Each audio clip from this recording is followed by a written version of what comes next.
When was the last time you had something amazing going for yourself, but there was just no one around to share it with? How did that make you feel?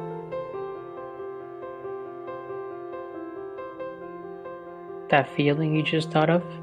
That's how so many people who move out of a shelter and into a house feel. The growing real estate value in the city of Toronto is diminishing the amount of affordable housing available in the city. This has left shelter users with an ultimatum: either remain in the shelter where all their social connections are, or be relocated to housing outside of the city, far away from the shelter and far away from people they have called friends for so many years. When one has been in a shelter for so long, choosing housing seems like the logical choice to make. But what about staying housed? As well as material goods, one needs healthy social connections, friends, family, a sense of community. Not having these informal supports has resulted in many people feeling socially isolated after moving out of shelters, and many times this social isolation is the driving force that makes individuals return to shelters to reconnect. I believe that sometimes as social workers, we pat ourselves on the back too early. Our job is not done once we help someone get housed. It's done when they can call it a home. And this is where my socially innovative idea, In My Backyard, can help make it a home.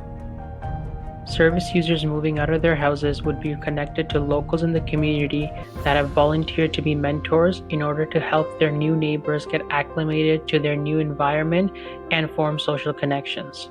Before a service user moves out of the shelter, we would have a 1 to 2 week transition period where the case manager would physically introduce them to their community mentors and offer them a chance to spend some time and build rapport.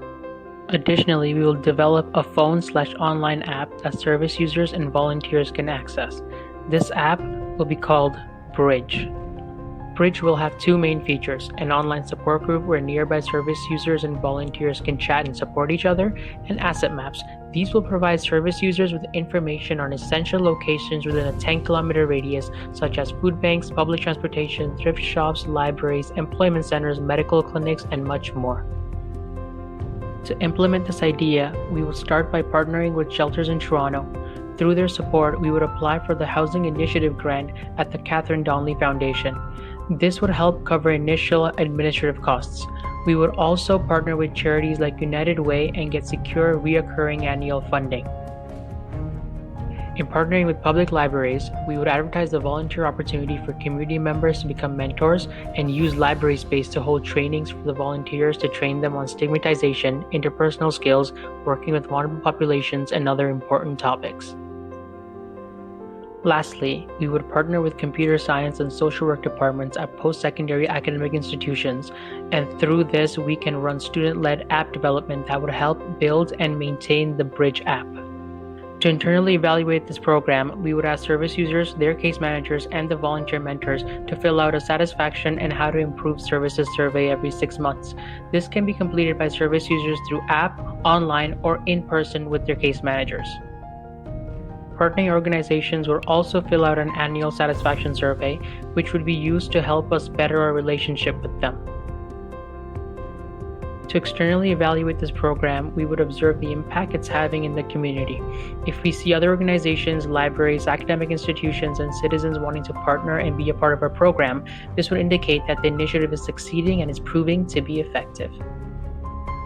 This program would disrupt the current social housing model that is only able to house service users temporarily and focuses more on rehousing people rather than finding ways to keep them housed.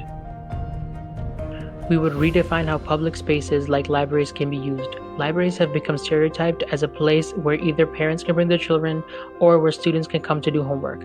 However, we would change that by using the space for public awareness, recruiting volunteers, and training them.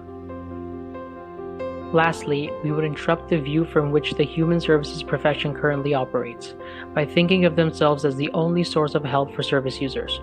With our program, we will have citizens helping their fellow citizens feel connected and, in turn, less socially isolated in their new environment.